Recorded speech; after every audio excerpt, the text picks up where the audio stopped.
Hey guys, this is Zach here. We're back with another UFS video. This time we're taking a look at the Darkstalkers starter decks, the Talbain and the Felicia starter deck. If you haven't already seen my video of me unboxing all of this stuff that Jazzco Games sent me, there'll be a link in the description. And once again, thank you Jazzco Games for sending me all this stuff to show off to you guys. But so far in all of our videos, we've looked at Turbo stuff. So Turbo is a separate format of UFS where it's the more recent sets, the last 4 sets, and it's 41 card decks instead of 60 card decks. Standard is the real game of UFS, the standard format where it has more sets you could add, and you play with 60 card decks. So that's where these guys come in. So these are 60 card starter decks. They're sold separately, and just doing them in one video because they're kind of similar. And the standard sets go back a couple of years, I believe. Instead of Turbo, where it's just the last 4 sets, standard sets go all the way back to King of Fighters is the oldest standard set right now. Within those Mega Man tins I was talking about in one of my older videos, what get me back into UFS, that's still standard legal. So it's a whole giant pool of cards you can play with.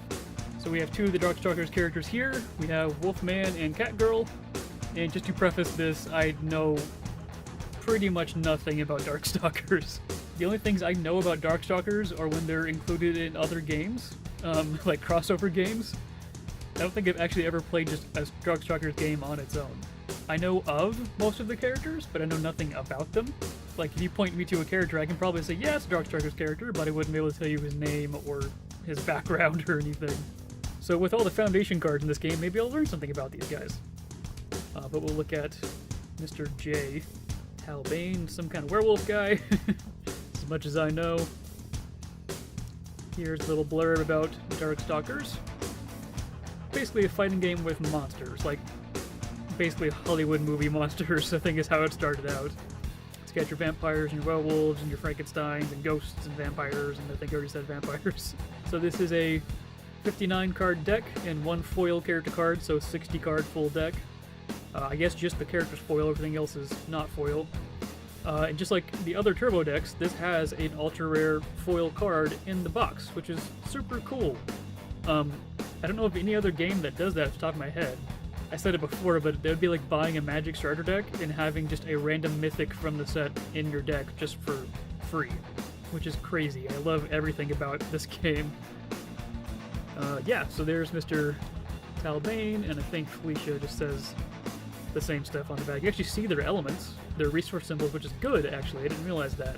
So you can actually see what the resource symbols are based on before you buy them, so you can know if you have a bunch of cards that'll help add to their decks and stuff. So let's put Felicia to the side. We're going to open Wolfman first. And yep, just opens up like that. I didn't have to tear it.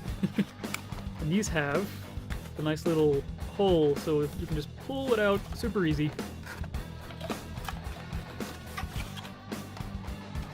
You got your instructions, and that looks like that. Looks like there's no playmat with these. It's kind of a given. This is a starter deck, but Turbo sets are really where you start learning how to play, basically.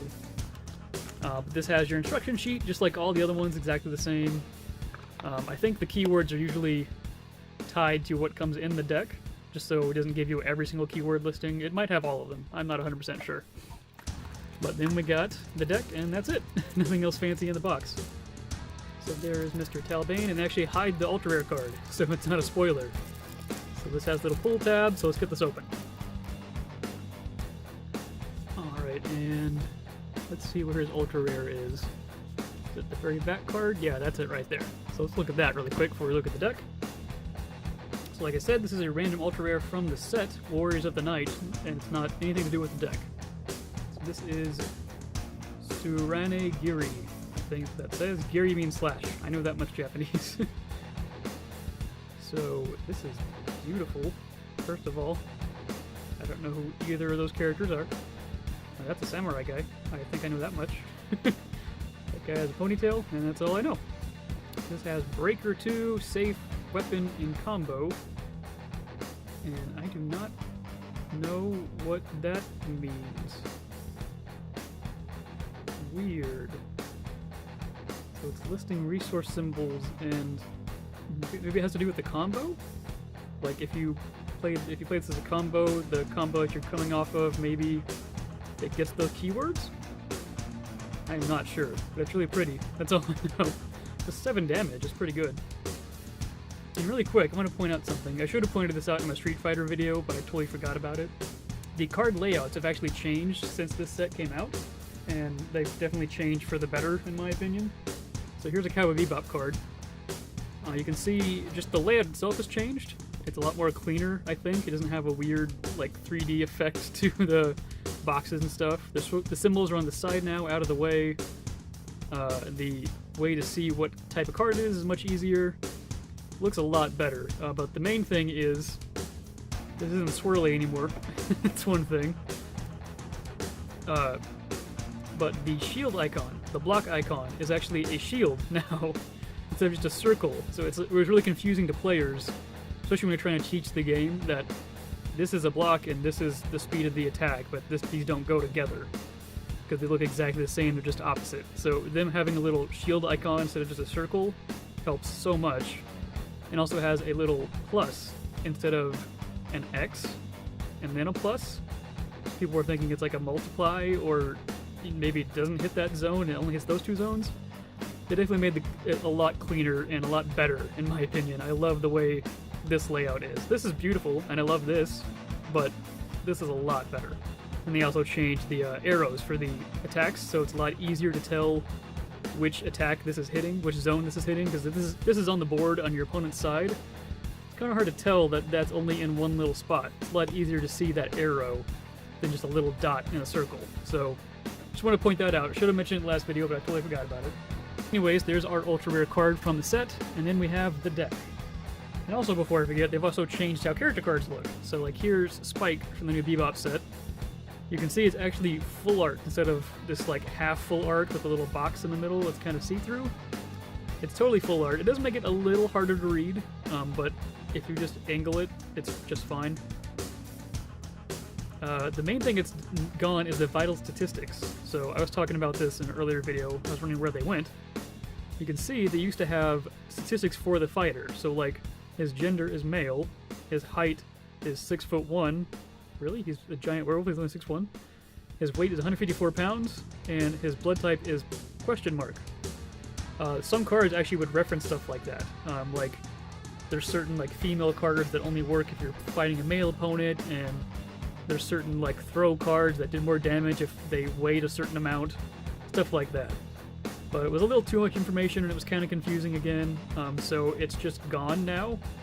And they still have the gender, but the statistics are gone. So if any card you played happens to reference a statistic and there's nothing listed, it's just treated as a question mark, which I think is pretty much treated as the worst it could be, as far as I remember. I could be totally wrong on that, but I just want to point out the character cards are much, much better now too. Alright, so let's finally look at these cards. Alright, so from what I've heard, this deck is pretty easy to play. This is a good deck for new players. It's pretty much just make a big attack and hit with it, as far as I've heard.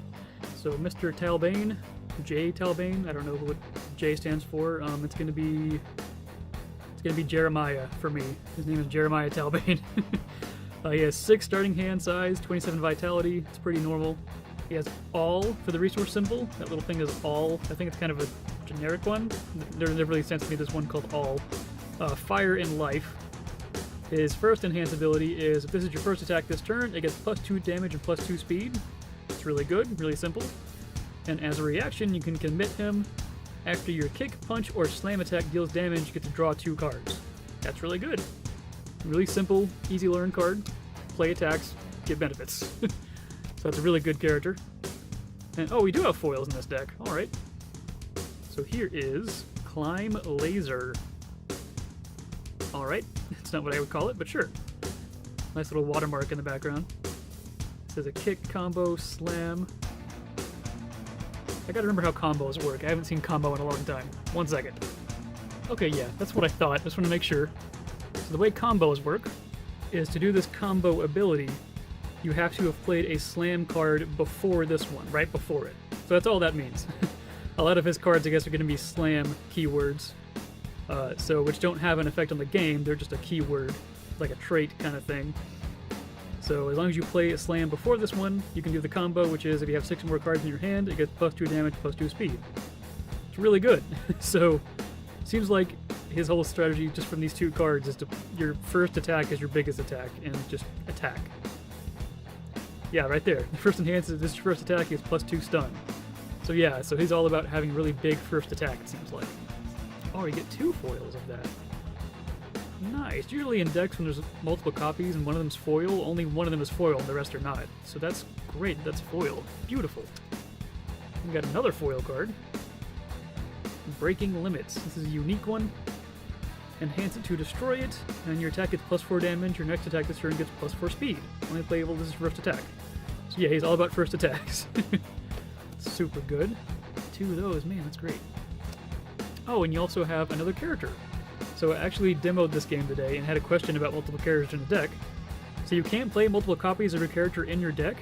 Technically, before the game starts, you search your deck for a character and put it in play. So you technically could have multiple characters in your deck and pick the best one for the matchup, which is a cool thing. But there's multiple versions of a character. So sometimes you notice these little dots next to the name up here. That's to differentiate between the other ones. So if there's another Talbain, it'll have 2 dots. If there's another one, it'll have 3 dots. And that counts as a different card, but the same name for ability effects and stuff like that. So basically what it boils down to, if you have different versions of Talbain, you can play both of them in your deck, and if you play it to your board, to your card pool, and it checks and everything's okay, when you end your combat phase, it actually attaches to your character, and any new abilities are added to your character. So you get the abilities on both cards, basically. Not really any decks use that. There's some decks that do it, but they're very unique, special decks. So the only reason you would have the same copy of a character in your deck is to have a 0 block modifier, a really good block, and a 6 control check card that's almost guarantee you to make a check. That's the only reason it's in there. Just a really good block and a good check.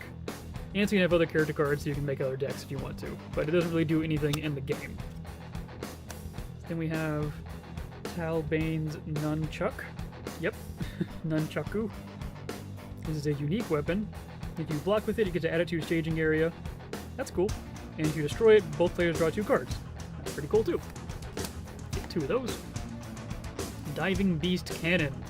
It's pretty cool art. This is one of those combo slam things. It gets your first attack this turn, it gets +1 speed, and you can combo it if you played a slam before it, and it gets +2 damage. Pretty cool. Get 4 of those. Rising Beast Cannon. A lot of beast and cannon and rising and lasers and diving, it seems like. Another slam. Pretty much the same as that one. Get +1 damage first attack, otherwise it gets +2 speed, so it's the exact opposite of that card. And you get 4 of those, I'm assuming. Yep. Beast Cannon. So, hang on, is this a mid? Is this a high? That's a low. Okay. So you have a Beast Cannon for every zone, basically, it seems like. If your first attack, draw a card. The next slam attack gets -2 difficulty. So this sets up those, basically. That's really cool, actually. You get 3 of those. Moment Slice. This is one of those things I was talking about where there's another card called Moment Slice, but this is the second version of it, so it has 2 dots, so it differentiates it. He just slashed. That's kind of a Dracula guy, that's all I know about him. Hits a punch. First attack this turn, commit 1 card in your opponent's staging area, or you can discard a momentum. If you have 6 more cards in hand, this gets +4 attack. +4 damage. Yeah, so all about that first attack. Stumble and Blade. I've seen her before. She's terrifying. Does she have like a minigun or something? I don't remember. This attack gets +1 damage. If it deals 4 or more damage, your opponent loses 1 vitality. That's kind of cool. Pull those. Shyness and Strike. Hitting him with the picnic basket. Commit 1 foundation. Gets +2 damage. If it deals 6 more damage, your next attack gets stun 2. Alright. We got here. Now we're into the foundations. Quick and Precise. Jeez, he's... Is that a nunchuck he's eating? I think it's nunchuck. It's awesome art. I love that art. Your attack gets +1 speed and stun 1. Alright.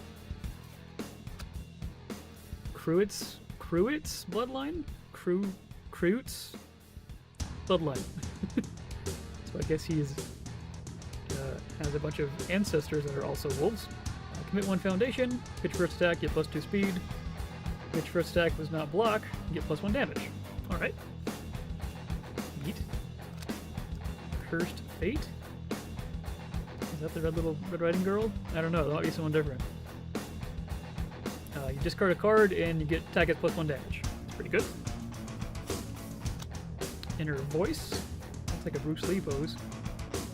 Discard 1 momentum. Destroying discard momentum as a reaction. After your kick, punch, or slam attack deals damage, your attacks with that keyword get minus difficulty for the rest of the turn. That's kind of cool, actually. Set up a really big turn with a bunch of attacks. Key techniques. Just doing a very stereotypical karate chop. Discard 1 card, this attack gets -2 damage, so you place on an opponent's attack. And then you can commit, discard a card, and draw a card. Shunned. Oh, he looks kind of sad. Destroy it to, if your slam attack is completely blocked, add 1 slam attack discard pile to your hand. So get a slam back. That's really good for this deck. Basic training? I guess they hate each other. Oh no, she's attacking everybody. Okay. She's just happens to be shooting at him in this art. Commit, your attack gets 1 damage. Really easy card. First class materials. Is she loading a magazine? Yes, she is. Reaction, commit it. Before your opponent's attack would receive a damage or speed bonus, that bonus gets -2. That's annoying. That's like an evil card. Malicious Heart. That art does not match the rest of the set. That's like something out of a Disney cartoon. Minus a gun. You can commit it. If the face-up attack's damage is at least double its printed damage, draw 1 card. Okay. Or as your reaction, you can flip it, and if your opponent plays an ability that gains vitality, you get to cancel it. That's good too. And then got a couple more cards. Errands for Grandma. Okay, so she just is Little Red Riding Hood. As a reaction, you can flip it before the block step of your opponent's non-powerful attack. Reduce its damage to X, and X is equal to your maximum vitality divided by 3. That's math. I don't want to do that much math in the middle of my card game. And last card is a Big Job. I have no idea what's going on in that art. You can commit it to your next check to play a Evil. I believe that's Evil attack. This turn gets +2. And on your turn, you can discard momentum. If the face-up attack's damage is at least double its printed damage, it gets stunned too. Alright, so yeah, his deck seems pretty easy to play. Just make your first attack a really big attack, and combo after that into slam attacks. So that looks really fun. This is, if I teach someone to play, they're definitely going to give them this deck. That's a really good deck to teach with, I think. Now, really quick, let's look at Felicia. And like I said, there's no playmat in these. You really don't need a playmat for this game. The game board is very simple. Just the instructions, really all you need to know how to play. So let's get her open. Alright, so let's get her ultra rare card out of the way. Oh, that's Talbain. Not over yet. This is an action card. I don't even know if you've seen an action card yet. I think we saw one in one of the other videos. Action cards, you play them and then they're not an attack. You just do what they say, basically. So this says, as a form, I'm not going to go into a big rant about this, but technically when you play a card, it's called a form. It's one of the things you can do on your turn. And the only thing I don't mind that at all. I just mind that it's called a form. Because it's really hard to teach new players that playing a thing is called a form. You're doing a form instead of like doing an attack or an action or something. Because form sounds like a different form of a card. Like it's changing, or it's like a, like a fighting stance form kind of thing. I have no idea why they chose the word form. But basically it just means like you can play this as something into your card pool on your turn. Like basically like a sorcery speed card if you're familiar with Magic. I just don't understand the whole form thing. Maybe it made sense in the very first iteration of the game, but it doesn't now, it's just confusing. But anyways, so as a form, so you can play this to your card pool. Your next attack this turn gets +2 damage, +2 speed, and ignores progressive difficulty. So that's really good to throw in that Talbain deck over there. And then instead of playing it as a form, you can play it as an enhance. And you can discard X cards, draw X +1 cards, you get X of the numbers of cards in your card pool. Alright, so that's kind of cool. There's an ultra rare to go with their other one. And now let's look at Felicia. Okay, so Felicia has 7 starting hand and 20 health. That's pretty low, actually. From what I've heard about these two decks, Felicia is definitely the harder one to grasp to learn how to play, which is a problem for me because if I can convince Kat to play this, she's going to want to play with her, so might have my work cut out for me. She has water and chaos, and I believe that's air for her resources. She's a female, she's 5'6", she's 128 pounds, and her blood type is question mark, because she's a cat thing. Her first enhance is add your attack to your momentum during the end phase.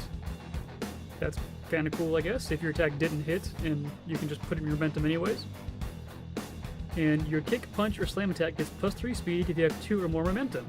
Okay. And if it deals damage, your next check this turn gets +2. Okay, so she's all about momentum, I guess. We'll figure that out as we look. Alright, so the first foil card is Ever Hopeful. It's a unique. As a reaction from your card pool, you can discard one momentum, and after you play this card, add it to your staging area. That's kind of cool. So you play it in your card pool, and then discard momentum, and then you can add your staging area to, so you don't have to wait till the end of the turn to put it in your staging area. That's pretty cool, actually. Then as enhanced, you can add this card to your hand and add one of your opponent's foundations to their hand. It's really good too, just get rid of one of the foundations they played. I get 2 of those. Then we have Peaceful Coexistence. I think she's like a nun or something. Felicia, not the little girl. In the storyline, and so she loves kids, I'm pretty sure. So that's pretty cute, actually. You can destroy this card, discard momentum. Your opponent must discard 1 attack as additional cost to play their next attack this turn. That's really good, actually. Just these 2 cards so far, she seems pretty mean. That's crazy. Then we have your other copy, Felicia. Like I said, the other one, just a really good block and control card to have. So we have an asset. We haven't seen many of these. Assets are played just like any other card, and then at the end of the turn, they go to your staging area. And they stay there, and you can use abilities on them like foundations, but you can't commit these to help your checks. They're just there for their abilities. It's like a weird, like more realistic art. And there's Talbain back there. So you can on an enhance, if your next check to play a foundation this turn gets +1. That's pretty good. Then as a reaction, you can commit this card after you play a foundation. Your kick, punch, or slam attacks this turn get +1 damage. It's pretty decent, pretty easy. Then we have Rolling Scratch. 3 damage, 3 speed, mid, attack. It's a stun 1. If the check to play this attack was modified, it gets +1 damage, +1 speed. That's pretty cool, actually. I can only see her being hard to play, though, so let's see where they're going with this. Let's get 4 of those. Cat Spike. This is a kick. If this attack deals damage, the next time you play a foundation this turn, add it to your staging area. Alright. 4 of those. Toy Touch. Is that what's happening? Wait, hang on. What's going on in this art? She's grabbing his butt. Alright. I've solved the mystery of this card. Alright. This is a punch, apparently. You add 1 foundation to your hand. If you have 2 or more momentum, this attack gets +2 damage, +2 speed. She seems really tricky. Yeah, I like it so far. Scratch attack. It's fighting the same zombie guy in all these arts. If the check to play this attack is modified, it gets +1 damage, +1 speed, and as an enhance, you can add more momentum to your staging area face down. Huh, that's kind of cool. So if any cards in your staging area face down, it just becomes a foundation, so it just gives you another foundation to use. It's kind of cool. Delta Kick. You can add 1 card from your hand to your momentum, and then you can add 1 foundation to your hand, and this attack gets powerful +2. Alright. Powerful +2 is you can discard momentum and it gets +2 damage for each card you discard. Another powerful 2. Death Hurricane. This is coming from the other guy. This isn't a Felicia attack, I guess. After you review this card, your opponent loses 1 vitality. That's interesting. So before you draw at the start of your turn, you can review a card by discarding it. Which basically lets you discard a card so you can draw more cards. But if you discard this, your opponent just loses 1 vitality.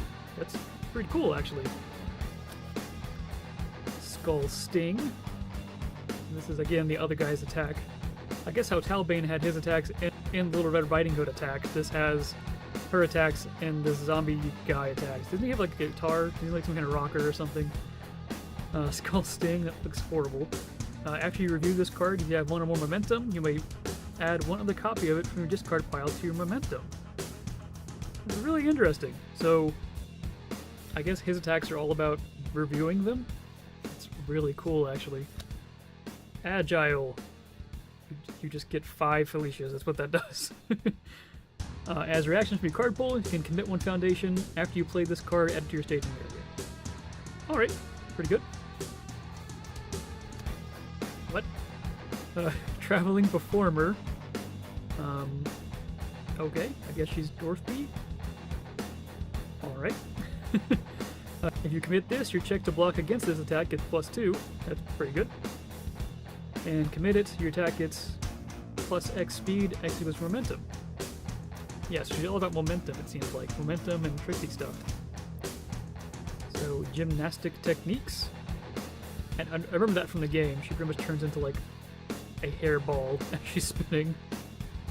As reaction from your card pool, after you play this card, you have 1 or more momentum added to your staging area. And then as an enhance, you can commit it. And then if this attack deals damage, your next check this turn gets +2. Pretty cool. Strength of Tail. I guess she can like stand on her tail. As a reaction, after your ready step, add this card to your momentum. Alright, more momentum. Bridging the races? Oh, okay, I guess Cat Girl helping Wolfman is, you know, crossing that line. Okay. You can commit it. Your kick, punch, or slam attack gets +1 damage, +1 speed. So this worked with Talbain too, actually. And as a reaction once per turn, after a card is added or removed from your staging area during the combat phase, you can ready this, and you can play it while it's committed. I don't know if I mentioned that in my other videos. If a card's committed, you can't use abilities on it, unless it specifically says it like this. So that's neat. Soul Beats. Yeah, he's a weird rocker zombie thing. After you review this card, again, if you have 2 or more foundations that share a resource symbol with it, add it to your staging area. Still good. Still really good. I like this review stuff, actually. Preparing the Curse. That doesn't look ominous. You can barely see his guitar in the background. As a first enhance, you can commit this. Name a non-attack card. Copies of that named card get -2 difficulty and -2 block modifiers for the rest of the turn. Interesting. This deck seems very technical. Like you need to know what you're doing to play this deck, but if you know what you're doing, it's a really good deck, it seems like. Thirst for Power. You can commit it, your powerful attack gets +2 speed, or you can, as a reaction, flip it. After you play a powerful ability, your attack gets +X damage, X equals this ability's rating +1. That's decent. Oral Dead? Is that the name of his band, or just that album? I love the skull record player, though. After you review this card, seal one of your opponent's foundations. That's really good. Seal basically says the card is blank until the end of the turn. That's basically what that means. And as a reaction, after your opponent adds 1 or more cards to their momentum during the combat phase, discard those cards and add this card to your momentum. So they don't get anything and you do. And the last card is Treacherous Plans. As a reaction, commit it. After you block the foundation, your opponent's next attack this turn gets -X speed. X equals half of the speed of the blocked attack rounded up. Pretty cool. You definitely see what people were saying about this deck, though. It's a really good deck. It seems really strong, actually, but it's very technical. You need to know what you're doing to get the most out of it, I think. Alright, I think that's it for this video. Hopefully you have found that informative in some way, even though I know nothing about Darkstalkers. Any questions or comments, of course, let me know below. And thank you again, Jasco Games, for sending me these decks to show off. And as always, thank you guys for watching. Have a nice day.